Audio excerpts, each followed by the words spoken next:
everybody, welcome to my channel. My name is Jeannie. I am going to talk about my 2023 goals for this channel in particular, as well as just reading goals in general. So I guess we'll start off with channel goals because I recently shifted gears with the niche that I'm in. I used to talk about brujeria, witchcraft, spirituality, and now I'm kind of moving a little bit more towards just book content. I used to have a book channel many years ago and I completely stopped. I think I burned out after rereading the Harry Potter book, and I'm back. I'm finally in a better place where I can actually read because I used to have such loud neighbors that I was never really able to. So talking about channel goals, I want to upload weekly, at least just once a week. I'm not trying to make it big on the booktube community. I in fact very much prefer smaller booktubers. I like to keep the content that I watch grounded. I don't like watching someone that is out of touch with reality or doesn't really understand the day-to-day struggles that someone who works like a 40-hour job has. Let me not get into that rant. I want to upload weekly on this channel once a week. I want to choose a day. I used to think it was Thursdays, but now I have to do some more thinking. Weekly uploads just seem right to me. I want to be better about answering my comments. I'm really bad at it because all the comments go to different emails, so I don't really get the notifications because I'm not looking. You need a different email for every YouTube channel that you start, and I have a bunch, so I don't always get that notification right away. So I want to make sure after I upload a video to take some time to answer any comments that come for the fresh upload as well as the previous one. That way I can just stay on track and I'm not falling behind so much, because it really makes me sad that people are taking the time to comment on my videos and I'm not answering back. So I promise I'm gonna work on that. My next goal is actually also a reading goal. I want to read more on my Kindle. I recently talked about my new cover. This is just like a paperwhite Kindle, not the newest model, but these honestly are so durable that I really don't even care about not having the newest model. I used to get new ones every year, but all my previous Kindles from even 10 years ago still work really well. I just have a couple of like screen imperfections from me splashing water on them, or like a dead pixel or two. Reading on my Kindle is very important to me because I'm looking for something that's going to take the least amount of space. Right now I'm drowning in Squishmallows and Squishables and Build-A-Bears, so I really want to just have everything here. That way it's also easier for me to read on the go. Reading on the go is hard for me, but that's going to be a reading goal that we're going to talk about in a second. But when I have anything ebook related, I can just read it here. I can read it on my phone no matter where I am, and that just makes it easier for me. Plus, I'm taking up less space, which is why I ended up canceling my Book of the Month subscription. Those are my channel goals. Now let's talk about my reading goals. So this past year, I talked about how many books I read, which was like, what, 12 or 13 books, and that is amazing for me because, like I said, I work 40 hours a week. I was living in a space where it was really loud and I couldn't focus on my reading, so to have that improvement to me is great. I know, but I also really don't like audiobooks, so I don't have that advantage of being able to read while I do other things. So my reading goal for 2023 is to read 50 books. I think that's quite a lot, but I think I can do it because I'm in a better mind space now. I also want to kind of expand the genres that I'm reading. I want to focus a little bit more on nonfiction. I do want to read a little bit more nonfiction, whether it's memoirs, which I did read one this past year, Crying in H Mart. It was so good. I started crying while I was talking about it in that book, in that video. But I also want to read just nonfiction books in general about a variety of different topics. I think that they're very interesting, and I always worry about picking them up because I feel like they're going to put me into a reading slump. But at this point, I'm really quick to DNF something if I feel like it's affecting my desire to read. I have been DNFing books left and right, and I probably should have done a video about all the books I DNF for the year of 2022.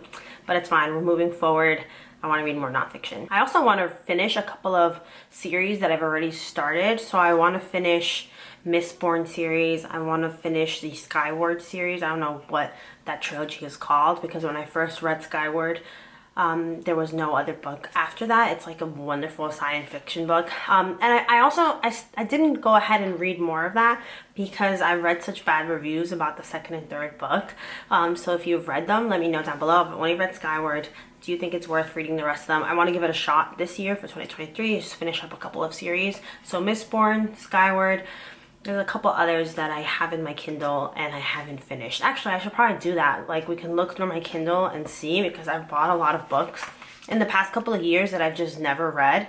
So I want to catch up on all the Kindle stuff. Not the Kindle Unlimited books that I have, but the actual books that I paid for a couple years ago. So let's see. Some of them are like YA, and I think that's also why I haven't really wanted to finish them. I don't have a problem with YA per se, but I definitely did get tired of it a couple years ago, and that's when I kind of shifted gears into just adult fiction. So I want to read The Bear and a Nightingale. I have that. I want to read The Wicked Deep, The Sparrow, which I'm still going through right now, Renegades, only because Marissa Myers is one of my favorite authors. I didn't include that in my reading wrap up, but this past year I finally finished the Cinderella. Oh my gosh, I can't believe I'm blanking out on it. The Lunar Chronicles. Wow, I was blanking. Maybe that wasn't 2022. Maybe that was 2021, and that's why I didn't include it. Another issue that I had back in 2015, I didn't finish the whole thing, so I felt like I had to read it all. Amazing. I love Marissa Myers' writing, so that's why I want to try Renegades, but I heard it's kind of like basic. We'll see.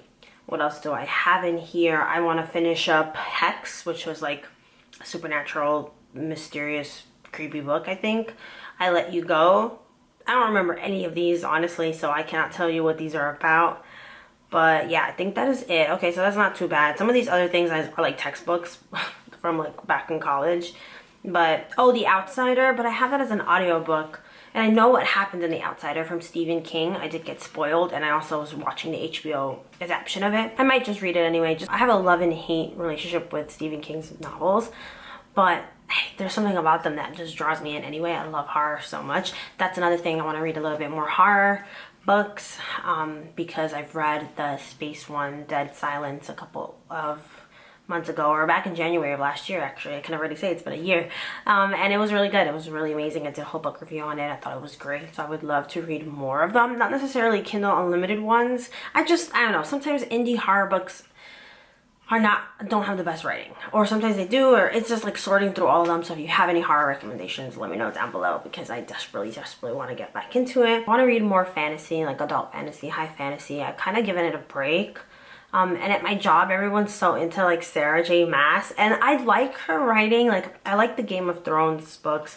I read the first one as soon as they came out many years ago, but I just stopped liking them, and I don't even know if I want to like give them a chance. I have Crescent City as well, the most confusing book ever. I have no idea what I'm reading, so I want to continue. I might just go to the library for those, and that's my next goal as well. But I want to go to the library, that way I'm not spending money, because I did buy Crescent City and I do not like it. I got to page 18 and it was so dense, so convoluted, but I do hear good things, so I'm on the fence. But I think from now on I want to start using my library a little bit more, because I have a library card and it's free, and I can return them and toss them in my bag and not care, and it's just great. So I want to use my library card a little bit more. I always like forget to, because it's kind of out of my way. Like, I have to get off the bus and walk there and all this stuff. But honestly, it'll be worth it to have some books. And I actually did request the sequel to Skyward. I forgot what it was called. I'll put it right here. It is waiting for me to pick it up at the library. So I have 7 days to pick it up. So I've already been moving forward with this goal, which I'm really happy about. So basically, all my goals can be summed up as to being consistent on this channel, uploading weekly, just reading more of the genres that have been making me happy lately, finishing up what I have on my Kindle. I'm really excited for this new year. I'm so grateful to be here, and thank you so much if you made it to the end of this video. Happy New Year, and I'll see you very soon. Bye.